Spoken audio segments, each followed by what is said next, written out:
안녕하십니까? 저는 지금 60을 훌쩍 넘긴 딸 하나를 애지중지 키워낸 여자입니다. 아무리 생각해도 저만큼 인생을 매일매일 사건과 사고로 쌓아올린 사람은 없는 것 같아서 이야기를 풀어보고자 이곳을 찾아와 사연을 올리게 되었습니다. 이 나이가 될 때까지 정말 하루도 일이 없었던 적이 없더라고요. 어찌 보면 기구한 운명이고 어찌 보면 빡빡한 인생이지만 여러분들께 제 이야기를 들려드리고 싶어서 찾아왔습니다. 하루에도 수십 번씩 바뀌는 갈대 같은 마음처럼 제 인생이 참 여러 번 바뀌었습니다. 시작은 미약하나 끝은 창대하리라는 말처럼 제 인생의 끝이 아주 화려하길 기대해 보면서 이렇게 제 인생을 글로 풀어나가 보렵니다. 어찌 제 삶을 글 몇 줄로 끝낼 수 있겠냐마는 최대한 청취자 여러분들이 듣기 쉽도록 이야기를 써내려가겠습니다. 끝까지 들어주시고 제 인생의 끝을 여러분이 함께 해주신다면 더할 나위 없이 좋을 것 같습니다. 저는 강원도 산골에서 태어나 뒤로 10발자국만 디뎌도 산이 나오는 시골 깡촌에서 쭉 자랐습니다. 산 공기도 좋고 물소리도 졸졸 나고 가끔 가다가 들짐승이라도 마주치는 날에는 죽었다 싶을 정도로 무서워서 도망을 가야 하기도 했지만 그 시골이 참으로 정겨웠습니다. 자식을 더 낳고 싶어 했지만 저를 낳고 뭔가가 잘못되어 더 이상 자식을 가질 수 없게 된 우리 어머니는 저를 정말 금이야 오기야 키워주셨습니다.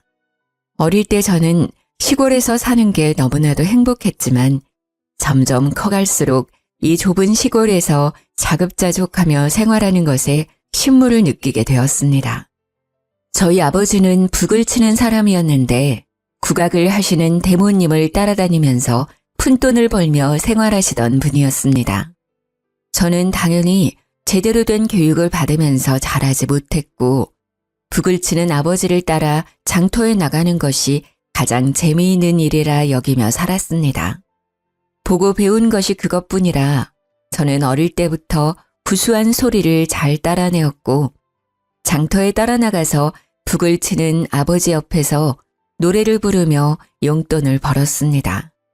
그게 제가 초등학교 저학년 때의 일이었는데 가끔 장터에 나온 동급생 친구들에게 놀림을 당하기도 했지만 돈을 벌어 과자를 사 먹을 수 있음에 기쁘기만 했습니다. 학교에서도 제가 장터에서 노래를 부른다는 것이 소문이 나서 가끔 선생님들께서 노래를 시키기도 하셨습니다. 어린 나이였지만 시골에 다 쓰러져가는 집에 사는 저는 학교 근처에 새 아파트에 사는 친구들이 부러워 돈을 모아 집을 사고 싶다는 열망을 가지게 되었습니다. 어느 날은 평소와 다름없이 장터에 나가 구수한 트로트를 부르며 1,000원, 2,000원 꼬깃꼬깃 용돈을 모으고 있었는데 외부에서 오신 명창이 저를 발견한 것입니다. 제가 노래를 부르는데 한이 서려 있다면서 나이도 어린데 어찌 이리 노래를 잘 부르는 거냐고 저에게 노래를 업으로 삼을 생각은 없냐고 하셨습니다. 당시에 저는 돈 버는 재미에 맛이 들려 있었기 때문에 땀을 뻘뻘 흘리며 거절을 하는 아버지 옆에서 꼭 하고 싶다고 제 의견을 피력했습니다. 사탕을 잔뜩 사주겠다는 명창의 말에 이끌려 저는 노래를 제대로 배우기 시작했죠. 그 명창은 판소리를 하는 사람이었던 것이었습니다. 어줍지 않게 트로트만 따라 부르던 제가 판소리를 하려고 하니 여간 힘든 것이 아니었습니다.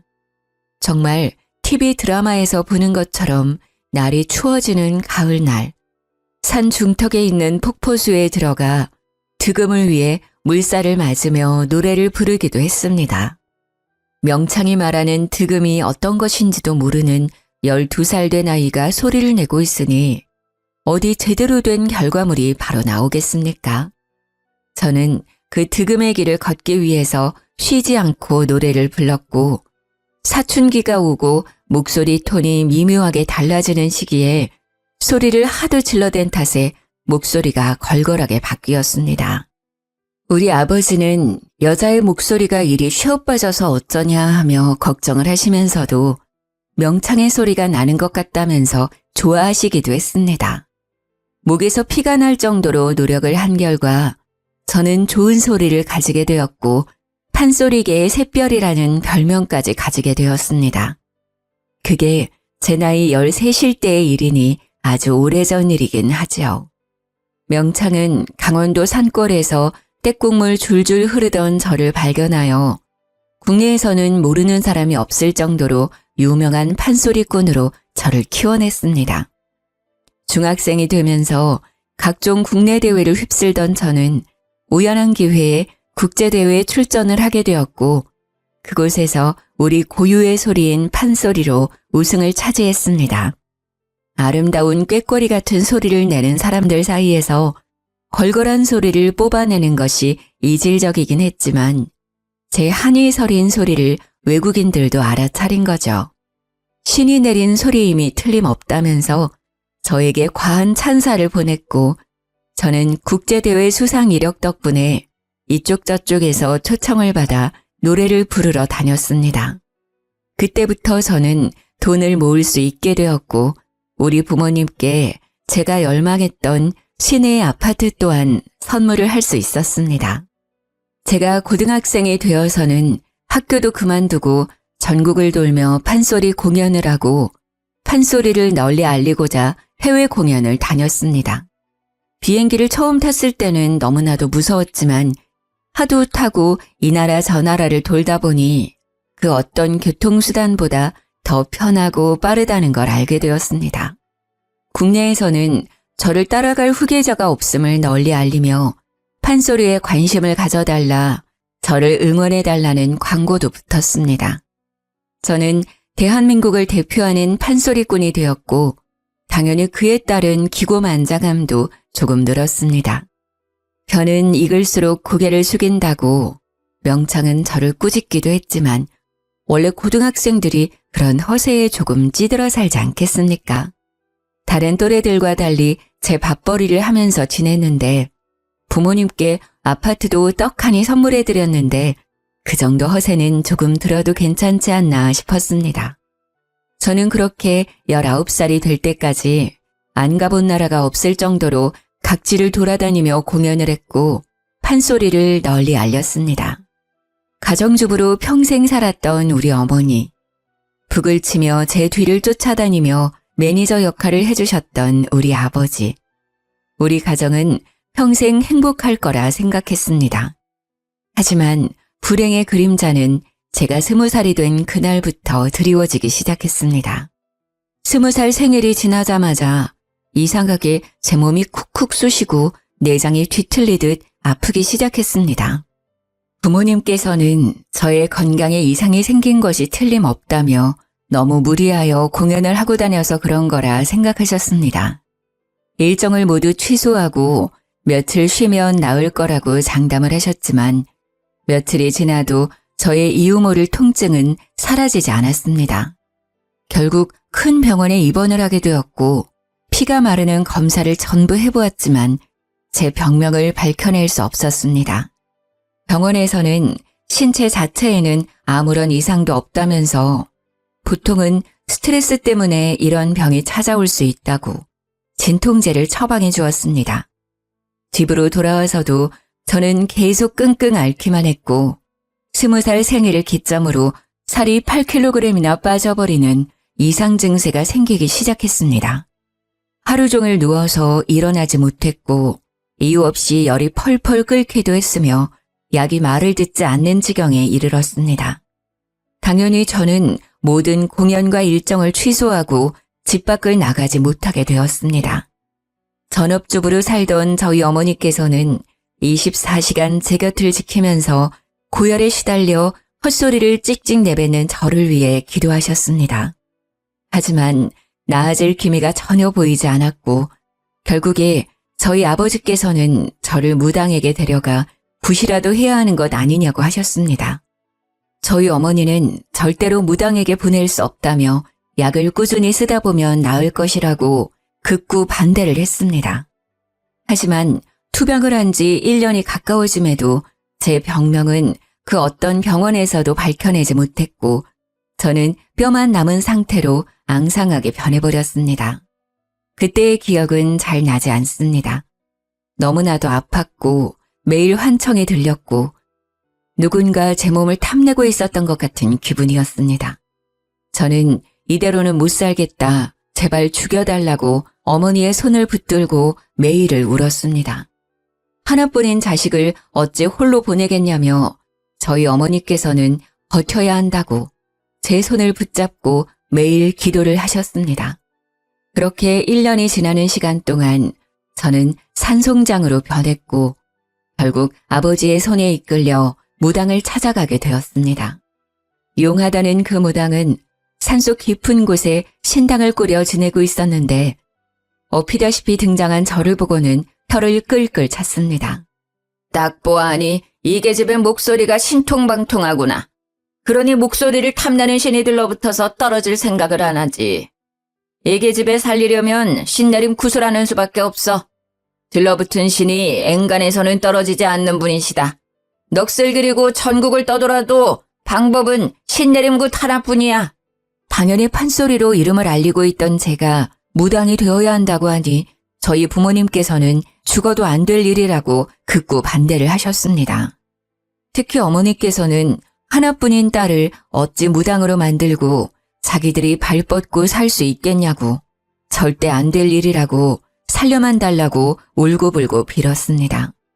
하지만 무당은 살릴 수 있는 방법은 신내림굿밖에 없다면서 어머니께 신내림을 받지 않겠다면 애를 데리고 나가라고 소리를 치셨다고 하셨습니다. 제 병명은 열병도 정신병도 아닌 신병이라는 것이었습니다. 저는 흐릿해지는 정신 속에서도 그 말만큼은 제대로 들었습니다. 신병은 고칠 수 없는 병이라고, 저 여자애가 아니라면 누구라도 저 신을 모셔야 하는 운명이라고, 호통을 치는 무당의 목소리를요. 부모님께서는 절대로 있을 수 없는 일이라며 저를 다시 데리고 강원도로 오셨고 저는 정말 숨이 꼴딱 넘어가는 지경까지 이르렀습니다. 병원에서도 병명을 알 수 없으니 기도에 의존해라, 마음의 준비를 해라 하는 말만 반복했고요. 결국 부모님께서는 저를 이렇게 잃을 수 없다는 마음에 다시 무당을 찾아가셨습니다. 많이 노하셨다. 자기 인생에 순응하지 않고 순리를 거스르겠다고 결심을 했으니 누구라도 신내림을 받아야 할 것이야. 결국 저희 어머니께서 저 대신 신내림을 받겠다고 결심을 하셨고 신내림 굿을 통해 믿기 힘들겠지만 어머니는 무당이 되었습니다. 신내림 굿이 꼬박 15일간 이어졌고 저는 시름시름 앓다가 점점 몸이 호전되는 것을 느끼게 되었습니다. 정말 그 누구도 겪지 못할 신기한 일이었습니다. 15일 동안 열이 끓었다가 가라앉았다가 내장이 뒤틀렸다가 잠잠해졌다가 하더니 15일 뒤 저는 제 두 다리로 방을 걸어 나왔습니다. 홀로 제 옆을 지키던 아버지께서는 제 다리로 걸어 나오는 저를 보고 눈물을 하염없이 흘리셨습니다. 저는 정신이 맑아지는 기분을 느끼며 아버지께 그동안 고생하셨다고 이야기를 하는데 아무리 찾아도 우리 어머니가 보이지 않더라고요. 그제야 저는 어머니께서 저 대신에 신내림 굿을 받았고 무당이 되어 암자에 들어가게 되었다는 소식을 접할 수 있었습니다. 저는 저를 위해 한 몸을 희생하신 어머니의 모성이에 끊임없이 눈물을 흘렸습니다. 어머니가 너무나도 보고 싶고 그리웠습니다.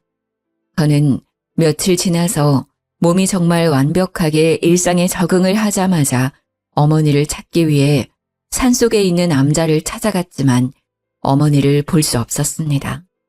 신의 노여움이 엄청나게 컸고 저를 다시 만나면 제 몸을 집어삼킬지도 모른다고 하여 저와 만나는 것을 거부하셨기 때문이었습니다. 그 뒤로 저는 아버지와 단둘이 생계를 이어가야 했고 어머니와는 거의 생이별을 한 채 지내야만 했습니다. 신이 저를 탐내고 있다는 것이 현재 진행 중인 일이었는지 찾아가도 암자 문을 닫고 저를 만나주지 않는 어머니 때문에 어쩔 수 없이 어머니를 잊고 살아야 했습니다. 1년에 한두 번 정도 암자 전체가 개방되어 너도 나도 신을 기리며 기도를 하러 오는 사람들 속에 파묻혀 멀리서 어머니를 보는 것 말고는 볼 수 없었습니다. 저는 다시 판소리를 시작하게 되었습니다. 멀리서나마 어머니께서 제 소식을 듣고 응원을 해주시길 바라는 마음에서 말입니다. 이전처럼 명성을 되찾는다면 제 기사를 통해서 제 얼굴 한번 더 볼 수 있을 거라 생각을 하고 다시 한번 도약하기 위해 애썼습니다. 저는 명창이라는 수식어를 가지게 되었고 은퇴를 하신 선생님들의 뜻을 받들어 국내의 판소리를 전파하는 일에도 아낌없이 나서게 되었습니다. 그러던 어느 날 우연치 않게 공연을 하러 간 무대 뒤에서 한 남자를 만나게 되었습니다. 그 남자는 저와 달리 서양음악, 성악을 전공한 남자였는데 저에게 한이 서린 그 목소리가 너무나도 아름답다며 다가왔습니다. 아름다운 목소리는 성악 쪽이 아니냐고, 제 목소리는 걸걸한 거지요 하며 대꾸를 하는데 제 목소리에는 남들에게 없는 뭔가가 있다며 푹 빠져들었다고 하더라고요.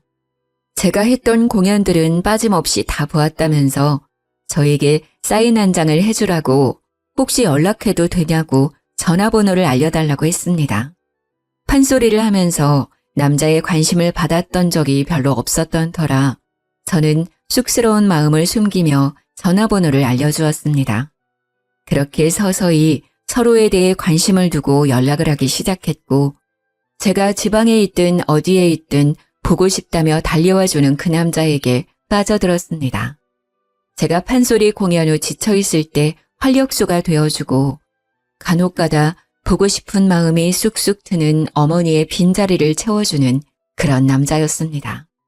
공허한 마음 한구석을 늘 지니고 살았던 저에게 꽉 차는 사랑을 보여주는 그 남자를 어찌 제가 가만 놔둘 수 있었겠습니까? 저도 속수무책으로 그 남자에게 빠져들게 되었고 저희는 남들보다 조금 빠르게 결혼을 약속하게 되었습니다. 성악을 전공한 남자답게 집안이 전부 음악을 전공한 사람들로 가득하다고 이야기를 해주었습니다. 시댁이라는 곳에 처음으로 인사를 드리러 갔는데 장식장 한편이 음악 콩쿠르에 나가 상을 받아온 트로피들로 가득하더라고요. 저도 어디 가서 상이라고 하면 빠지지 않는 사람이었지만 웅장한 집에 들어가니 주눅이 드는 것은 어쩔 수 없었습니다. 알고 보니 가족들이 전부 피아니스트, 지휘자, 성악가였고 죄다 독일에 유학까지 다녀온 인재들로만 구성이 되어 있었습니다. 북을 치는 아버지와 무당인 어머니를 둔 저는 너무나도 모양새가 빠지는 예비 며느리였습니다. 산골에서 폭포수를 맞으며 수련을 했던 저와 달리 남편은 어릴 때부터 독일에 유학을 가서 선생님께 발성하는 법을 배우고 피아노를 치기 시작했다고 했습니다. 제가 득음을 하겠다고 소리를 쥐어짜낼 때 남편은 유럽 여행을 하면서 각국의 맛있는 것들은 죄다 먹어봤다고 했습니다. 제가 대학에 가지 않고 신병을 앓고 누워 끙끙거릴 때 남편은 아주 유명한 대학 성악과에 들어가서 합창을 시작했다고 했습니다. 처음부터 끝까지 맞는 구석이 하나도 없는 우리 둘이 과연 잘 살 수 있을까 하는 의문이 들기도 했지만 아가페와 같은 사랑을 보여준 그 남자를 놓치고 싶지 않았습니다. 제가 부족하면 그만큼 더 노력하면 되는 것이라고 안일하게 생각하기도 했습니다. 결국 시댁에 인사를 드리러 갔는데 저에게 제일 처음 한 말이 바로 우리 집안은 서양음악을 하는 집안이기에 판소리꾼을 드릴 수 없다 였습니다. 저와 남편은 다른 이유도 아니고 그런 이유로 우리의 사랑을 갈라놓을 수 없다고 시댁에 반항을 하기 시작했습니다. 원래 로미오와 줄리엣도 양가에서 서로 앙숙처럼 반대를 해대니 둘의 사랑이 더욱 불타올랐던 것 아니겠습니까? 저와 남편도 아주 비슷했습니다. 시댁에서 반대를 시작하니 저희의 사랑이 더욱 고결한 것으로 느껴졌기에 반발심이 생기고 말았습니다. 시댁에서는 남편 보고 다시 독일에 가버리라고 세상에 여자는 많고 음악을 하는 여자도 많다면서 남편을 구슬렸습니다. 하지만 서로의 눈에 보이는 것이 서로밖에 없었던 저희 둘을 갈라놓기엔 너무나도 허접한 소리였던 거죠. 저와 남편은 결국 마지막 선을 넘어버리고 말았습니다. 저는 시댁의 반대를 돌파하는 와중에 임신을 하게 됐어요. 남편은 오히려 시댁에 당당하게 임신을 했으니 결혼을 하겠다고 했고, 시댁에서는 목덜미를 잡고 쓰러지는 신용을 하셨습니다. 결혼을 더 이상 미룰 수 없다고 끝끝내 반대를 하시는 시댁 어르신들께 상견례 날짜를 통보하듯 전했습니다. 당연히 저도 아버지와 어머니께 상견례 날짜를 알려드렸지만 저희 어머니는 아무런 언질도 없이 나타나지 않으셨고 저는 참 서운했습니다. 상견례 자리에 아버지만 나타나자 시댁에서는 답답해하시며 저에게 물어보셨습니다. 사돈어른이 이혼했다는 소리는 들은 기억이 없는데 왜 안사돈은 오지 않으시는 거지? 저는 어차피 밝혀지게 될 일이라 생각해서 정면 돌파를 결심했고 시댁 식구들에게 솔직하게 이야기를 했습니다. 저희 어머니께서는 신을 모시고 계시기 때문에 오늘 일정에 참석하실 수 없으십니다. 신을 모시고 계신다고? 설마 무당이니? 정말 무당이야? 이런 말도 안 되는 집을 봤나? 우리 집안은 크리스천이야. 기독교라고. 근데 무당? 무당 딸을 며느리로? 죽어도 안 된다. 시모는 개거품을 물었고 시부는 얼굴이 새빨갛게 달아올라서는 저에게 삿대질을 하며 죽어도 결혼을 반대할 것이라고 외치셨습니다. 가운데서 땀을 뻘뻘 흘리던 우리 아버지는 조심스러운 말투로 종교는 자유 아니냐, 우리 딸도 성당 다닌다고 항변을 했습니다. 성당을 다닌다는 말에 기가 막히셨는지 시모가 헛웃음을 짓더라고요. 집안이 아주 개판이네, 개판이야. 애는 낳지 않는 게 좋겠어요. 기독교든 불교든 상관없이 살생은 금지를 하고 있지 않겠습니까? 어떻게 뱃속에 있는 핏줄을 지우라고 할 수 있는 건지 속이 많이 상했습니다. 제가 아무 말도 없이 고개를 푹 숙이고 눈물을 삼키고 있으니 우리 남편이 벌떡 일어나서는 시댁 식구들을 향해 소리를 쳤습니다. 이 여자와 뱃속에 있는 아이는 제 가족이나 다름없습니다. 부모님께서 그렇게 나오신다면 차라리 의절을 하고 제 가족을 지키겠어요. 당당하게 소리치는 남편에게 저는 무한한 신뢰를 가지게 되었고 남편 또한 저와 아버지께 일어나시라며 이런 사람들과 상종하지 말자고 했습니다. 시댁 식구들은 모두 불쾌한 얼굴을 하고 어디 한번 나가서 잘 먹고 잘 살아보라고 으름장을 놨지만 남편은 꿈쩍도 하지 않았습니다. 저에게 이런 나쁜 소리를 듣게 해서 미안하다며 앞으로는 우리끼리 잘 먹고 잘 살아보자고 우리만 행복하면 된 것이라며 이야기를 하더라고요. 저는 그런 남편과 혼인신고를 하게 되었고 저희 아버지의 집에서 셋이 함께 생활을 하게 되었습니다. 각종 지방으로 공연을 하러 다니던 저는 임신을 해서도 그다지 달라지지 않은 생활을 이어나갔습니다. 임신을 해서 그런지 배에 힘을 주기가 조금 어려웠지만 소리꾼이 평생 소리만 했는데 공연 하나 이어나가지 못할 정도는 아니었습니다. 자리를 굳건하게 지키기 위해 노력을 했고 성악을 전공한 남편도 오페라와 독주회를 하며 돈을 벌어오기 시작했습니다. 하지만 그것도 잠시 대대손손 음악가 집안이던 시댁에서 남편을 공연에 쓰지 못하도록 뒷공작을 펼친 것입니다. 가족을 버리고 간 놈이 잘 먹고 잘 살 수 있나 보자고 일을 갈더니 결국 더럽게 손을 써서 남편은 모든 일이 끊기게 되었습니다. 어떻게 자기 자식에게 그런 짓을 할 수 있는지 저 대신에 무당이 된 우리 어머니와는 너무나도 다른 행보라 끔찍하게 놀라웠습니다. 우리 남편의 일은 하나 둘 끊기더니 합창일을 하던 것까지 쫓겨나게 되었고 남편의 앞길은 완벽하게 막히게 되었습니다. 저는 어떻게든 생계를 이어나가기 위해 출산하기 전날까지도 쉼없이 공연을 하러 다녔고 우리 남편은 무력감에 빠져 점차 우울해지기 시작했습니다. 거기다가 출산을 하고 난 이후에 저는 딱 3개월간 몸조리를 하고 바로 돈이 필요하다는 것을 깨닫고 공연을 다니기 시작했습니다. 다행히 판소리꾼이 그다지 많지 않은 현실에 저를 찾아주는 곳이 많았고 저는 복귀도 아주 화려하게 치를 수 있었습니다. 제 복귀 소식이 기사로도 뜨고 공연표도 불티나게 팔렸지만 남편은 저를 축하해주지도 않고 점점 우울해졌습니다. 아무래도 제가 승승장구를 하는 와중에도 아무것도 하지 못하고 집에서 아이만 봐야 하는 현실이 죽을 만큼 싫었던 게 아닐까 싶습니다. 제가 일을 하러 나가야 했기에 육아는 당연히 남편의 몫이 되었습니다. 육아를 도와줄 주위 어른이 하나 없었으니 부부가 해도 바쁘고 힘들다는 육아를 남편 혼자 하느라 얼마나 힘이 들었을까요? 남편은 집 밖으로 나가지도 못하고 하루 종일 아이를 업고 집안일을 해야 했으니 자존감도 많이 떨어졌을 거라 생각이 듭니다. 해외 유학파로 이름을 날리면서 네로라 하는 대학을 졸업하고 오페라며 합창이며 솔리스트며 이름을 날리던 우리 남편이 한순간에 경력 단절남이 되었으니까요.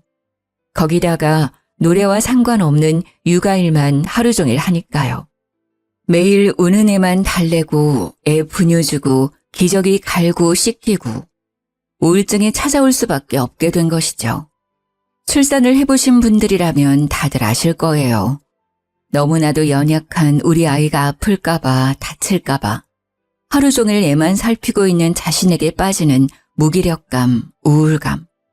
남편은 결국 공연을 끝내고 돌아온 저에게 이렇게는 못 살겠다, 숨도 못 쉬겠다, 힘들다 하면서 울고불고 난리를 쳤습니다.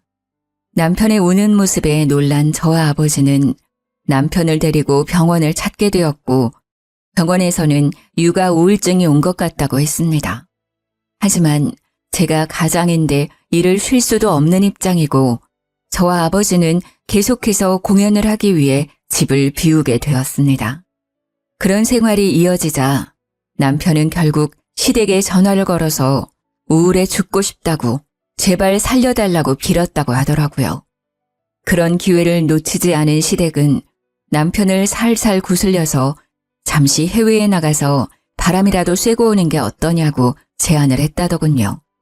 남편은 저에게 웬일로 밝게 웃으면서 시댁과 연락이 닿았는데 자기한테 나를 세우지도 않고 우리 아이 안부도 물어봤다며 좋아했습니다. 우울해 죽겠다고 하니 돈을 주겠다고 해외여행을 좀 다녀오라고 했다고 가도 괜찮겠냐고 물어보더라고요. 남편의 웃는 얼굴을 정말 오랜만에 봤고 연을 끊겠다던 시댁에서도 먼저 손을 내밀어 주신 게 감사해서 남편에게 다녀오라고 얘기를 했습니다. 남편은 갓난아이를 데리고 독일에 가겠다고 했고 저는 아이를 두고 가라는 것으로 약간의 실랑이가 벌어졌습니다. 남편은 독일에 가서 베이비시터를 두면 된다고 했고 자기가 당장 일이 없으니 함께할 시간이 충분하다고 우겼습니다. 하지만 저는 해외에 나가서 애가 아프기라도 하면 곤란하지 않겠냐. 차라리 내가 공연을 다닐 때 24시간 상주 도우미와 함께 다니겠다고 했습니다. 남편은 저에게 그동안 공연을 한다고 집안을 돌보지도 않던 사람이 어찌 애를 보겠냐며 박박 우겨서 저는 결국 남편이 하고 싶다는 대로 해주게 되었습니다. 아이가 돌이 지날 때까지 제대로 아이를 돌본 적이 없는 건 사실이었으니까요. 아무튼 남편이 해외로 나간 지 한 달이 지나고 2달이 지났는데도 남편은 한국에 돌아올 생각을 하지 않았습니다. 처음에는 이왕 나간 거 제대로 즐기다 와라 했는데 2달이 넘어가면서부터 슬슬 마음 한구석이 불안해지기 시작했습니다. 그 즈음쯤 아버지께서 북을 하도 오랜 시간 두들긴 탓에 손목도 어깨도 손 쓸 수 없을 만큼 약해져서 통증 때문에 북을 제대로 치지 못하게 되었습니다. 저에게 다른 사람을 알아보는 게 좋겠다고 하셨고 저는 몇 개월을 더 북 치는 사람을 알아보며 공연을 돌았습니다. 남편이 독일에 간 지 6개월이 되었을 무렵 저는 남편에게 한국으로 돌아오라고 화를 냈지만 남편은 제 말을 듣지 않았습니다. 알고 보니 시부모가 해외에 있는 남편에게 모든 걸 다 제공하면서 해외에 눌어붙기를 강요하고 있었던 것이었습니다. 생활비를 전부 보태주고 집도 얻어주고 아이와 함께 생활할 수 있는 모든 편의를 시댁에서 봐주고 있었던 것이죠. 그러니 남편에게는 한국에서 얻을 수 없었던 안정과 여유가 생겼고 한국으로 돌아오고 싶지 않았던 것입니다. 게다가 독일에 있는 합창단까지 들어가서 공연을 시작했더라고요. 시댁에서는 남편이 일을 할 수 있도록 계속해서 뒤에서 일거리를 물어다 주었습니다. 저 같아도 그런 생활을 할 수 있다면 한국에 들어오지 않고 싶겠더라고요. 아버지는 북을 더 이상 칠 수 없게 되어 어머니가 계신 암자 근처에서 생활을 하고 싶다고 하셨습니다. 남편은 저에게 아이가 보고 싶지도 않냐며 독일에 들어오기를 바랐고 저는 결국 한국에서의 생활을 정리하고 독일로 떠나기로 결심을 했습니다. 물론 제 공연을 담당해주던 매니지먼트나 명창들이 저를 말리면서 다시 생각해보라고 몇 번이나 끈질기게 회유를 했지만 저는 가족을 버릴 수 없었습니다. 남편이 본인 가족을 버리고 저에게 왔듯이 저도 제 가족을 위해 떠나야 할 시기라고 생각을 했습니다. 게다가 제가 해외에서 판소리 공연을 다녔던 적도 있으니 무대를 해외로 옮기면 된다는 아니란 생각을 하고 떠나게 되었습니다. 제가 독일에 가니 살도 오르고 부쩍 밝아진 남편이 저를 맞이해 주더라고요. 다른 것보다 남편의 좋아진 얼굴을 보니까 독일에 오길 잘했다는 생각이 들어서 가정에 충실해야겠다는 생각을 하게 되었습니다. 저는 한국에 있는 매니지먼트의 도움을 받아서 해외에서도 판소리 공연을 할 수 있는 자리를 알아보기 시작했습니다. 하지만 생각보다 해외에서 초청 공연의 기회 말고는 제 판소리 공연을 할 만큼의 기회가 주어지지 않았고 저는 점점 일이 끊기게 되었습니다. 판소리에 대한 해외의 관심이 아주 잠깐이었고 후배들이 치고 올라왔기에 제가 뛰어다닐 만한 무대가 주어지지 않았습니다. 엎친 데 덮친 격으로 제가 독일에 들어갔다는 이야기가 시댁의 귀에 들어가게 되면서 시댁에서는 다시 한번 남편의 목줄을 죄기 시작했습니다. 남편이 하던 일을 모조리 끊어버린 것입니다. 남편은 실력이 나빴던 것은 아니지만 쟁쟁한 사람들 사이에서는 눈에 띄는 실력을 가진 것이 아니었습니다. 그러다 보니 시댁의 도움이 사라지자 점차 일이 끊어지게 되었고 제가 판소리로 돈을 벌 수 있는 상황이 아니다 보니 생활고에 시달리게 되었습니다. 시댁에서는 이참에 집세를 내주던 것도 생활비를 지원해주던 것도 모조리 다 제약을 걸어버렸고 저는 무기력해진 남편의 모습을 다시 한번 봐야 했습니다. 어떻게든 우리 가족이 먹고 살 만큼의 돈이 필요했기에 저는 독일에서 아이들을 돌보는 시터 일을 시작하게 되었습니다. 남편과 달리 독일어를 전혀 할 줄 몰랐던 저는 독일에 있는 한인 아이들의 등하교와 방과 후 시간을 기다리며 아이들의 간식을 챙겨주는 시터 일을 했습니다. 그러다 보니 월급이 생각보다 많지 않았고 정작 우리 아이는 제대로 된 음식을 먹지 못하는 지경까지 이르렀습니다. 저는 남편에게 다시 한국으로 가자. 내가 판소리를 해서 돈을 벌어오는 게 더 좋을 것 같다고 구슬렸습니다. 하지만 남편은 모든 게 제 탓이라고 생각하기 시작했고 결국에 저에게 이혼을 이야기했습니다. 당신만 아니었다면 나는 좀 더 좋은 조건으로 일을 할 수 있었을 거야. 평생 사랑하는 노래를 부르면서 행복하게 지냈을 거라고.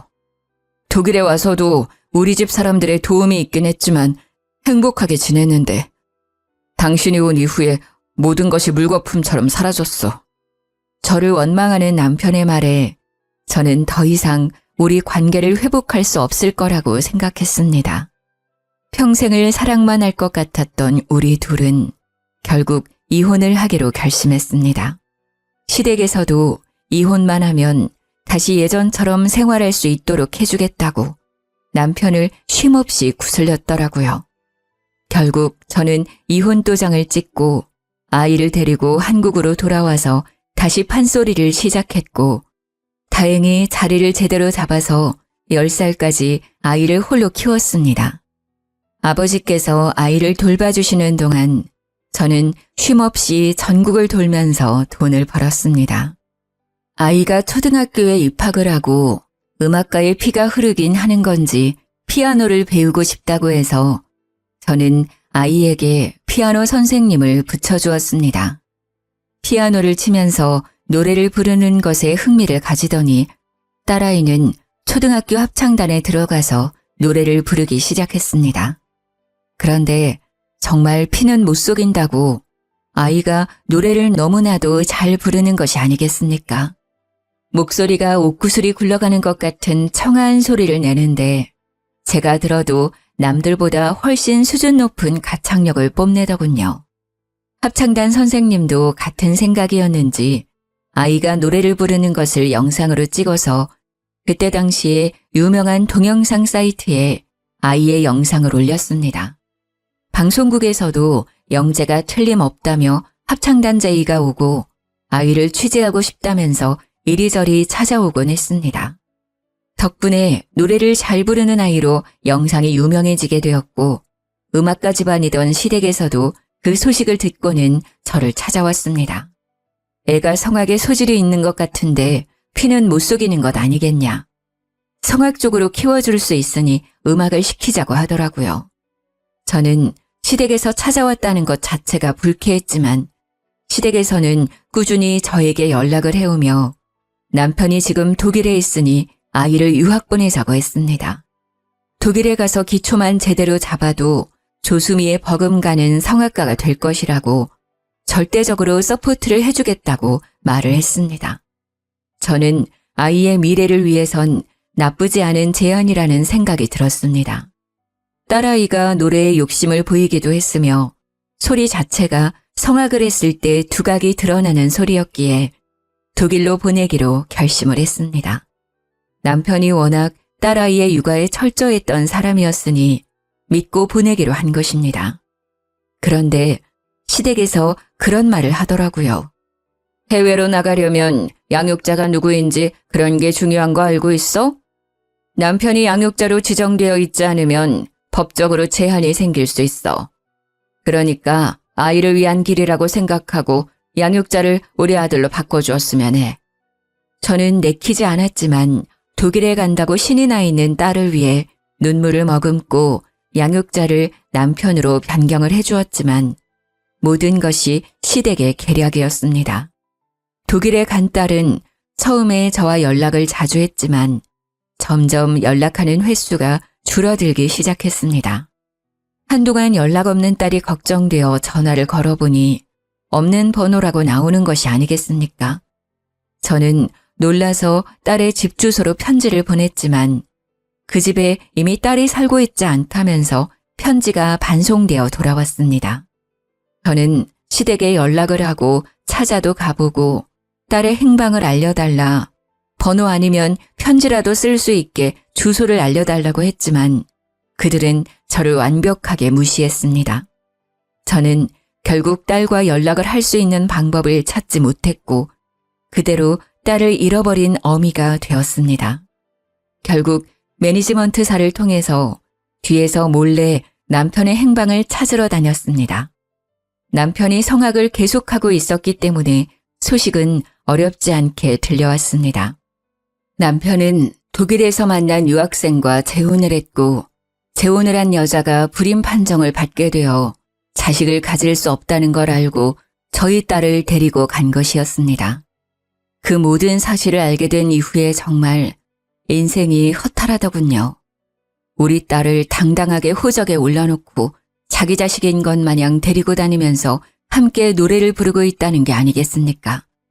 그 뒤로 저는 제3자에게 간간히 들려오는 소식 말고는 딸의 얼굴조차 볼 수 없게 되었습니다. 어떻게 컸는지도 알 수가 없고 정말 막막함에 딸의 소식이 들려오기만 기다리고 있었습니다. 그러다 해외 뉴스에 나온 딸을 보게 되었는데 우리 딸이 무슨 콩쿠르에 나가서 상을 받았고 18살 나이로 오페라 무대에 서게 되었다는 소식이었습니다. 노래를 그렇게 잘하더니 성공하는구나 싶어서 뿌듯한 마음이 들면서도 혹시라도 저를 잊었을까봐 가슴을 졸이게 되었습니다. 저는 결국 딸의 매니지먼트라도 알고 싶어서 찾기 시작했으나 우리 딸이 따로 계약한 소속사 없이 혼자 개인 활동을 하고 있다는 것을 알게 되고 좌절하게 되었습니다. 독일로 날아가서 딸을 찾고 싶었지만 어느 지역에서 뭘 하는지 알 수가 없으니 찾아갈 수가 없었습니다. 그래도 뉴스로나마 딸의 소식을 받을 수 있어서 기뻤지만 그마저도 19살이 된 이후에 소식이 끊어지게 되었습니다. 그 어떤 공연도 콩쿠르도 나오지 않고 소식이 끊어져 버린 딸을 찾고 싶어서 난리를 쳤지만 결국 찾을 수가 없었죠. 저는 포기한 채로 5년이라는 시간을 더 보내게 되었습니다. 그러던 어느 날 우리 어머니의 신딸께서 연락이 왔고 30년 만에 어머니께서 먼저 보자고 저에게 연락을 하셨습니다. 저는 제 나이 50이 넘어서야 어머니의 연락을 받고 신이 나서 한달음에 어머니가 계신 암자로 찾아가게 되었습니다. 암자 입구에 들어서니 신딸이 저를 딱 막는데 불러놓고 왜 막느냐며 항의를 했더니 어머니께서 곧 나오실 테니 기다리라는 말만 반복을 하더라고요. 1시간을 꼬박 기다려서 어머니를 만나게 되었는데 저에게 그러시더군요. 저기 네 딸이 누워있다. 가서 봐라. 저는 이게 무슨 소리인가 싶어서 어머니가 가리키는 방으로 들어가니 정말 그대로 자란 제 딸 수연이가 바닥에 누워있는 게 아니겠습니까? 그런데 딱 보기에도 상태가 너무나도 좋지 않았고 애가 사람도 못 알아보고 시름시름 앓고 있는데 열이 펄펄 끓고 있었습니다. 네 딸 꼴을 보아하니 30년 전 기억이 떠오르지 않니? 네 딸이 신병에 찾아온 것 같다. 너처럼 신을 받지 않으면 죽을 수도 있을 것 같은데 너는 어쩌겠니? 너도 나처럼 대신 신을 받을래? 제가 대신 신내림을 받으면 우리 수연이는 살 수 있는 건가요? 너를 봐라. 똑같은 거지. 대신 나처럼 실력이 떨어지기 전까지는 만나기 힘들 거야. 곱게만 커야 할 우리 딸에게 그런 병이 생겼다는데 제가 뭘 가리겠습니까? 당연히 신내림을 받아야겠다고 생각했습니다. 수연이가 잠시 정신을 차렸을 때 이야기를 들어보니 독일에서 승승장구하다가 갑자기 신병이 찾아와 사경을 헤매게 되었고 시댁 식구들이 여기에 버려두고 가버렸다고 했습니다. 남편 새끼에 대한 조금의 정까지 전부 털려버렸습니다. 저는 딸과 대화를 통해 그간 쌓인 오해를 풀었고 신내림을 대신 받기로 결심을 했습니다. 어머니의 주도하에 내림굿을 받았고 정말 신기하게도 우리 수연이의 병은 말끔히 나았습니다. 다시 독일에 가서 노래를 부르라고 하니 싫다며 한국에 남겠다고 했습니다. 수연이는 다시 처음부터 성악을 시작했고 작은 무대부터 큰 무대까지 고루고루 서게 되었습니다. 당연히 시댁에서도 알게 되었고 어머니와 함께 지내고 있는 남자로 시모가 찾아왔더군요. 결국 무당이 될 운명이었구먼. 이래서 개판인 집안이랑은 연을 맺으면 안 되는 것이었는데 욕심이 가득한 할미 같으니라고. 화를 크게 입을지도 모르니 할미 차 조심해. 제가 무당이 되어서 그런 건지 시모의 얼굴을 보는데 스쳐 지나가는 그림이 막 보이더라고요. 저도 모르게 시모에게 말을 뱉으니 시모가 놀라서 도망을 쳤는데 그날 차를 타고 집에 가는 도중에 고라니를 쳐서 차 사고가 났다는 게 아니겠습니까? 경미한 사고긴 했지만 제 말이 마음에 걸렸는지 찾아오지 않더라고요. 우리 딸이 독일에 들어가지 않고 계속 한국에 있으니 결국 전 남편과 재혼녀가 한국에 와서는 우리 딸을 설득하기 시작했다고 합니다. 딸이 귀찮으니 저희 암자 근처에 아버지 집으로 숨어 들어왔는데요.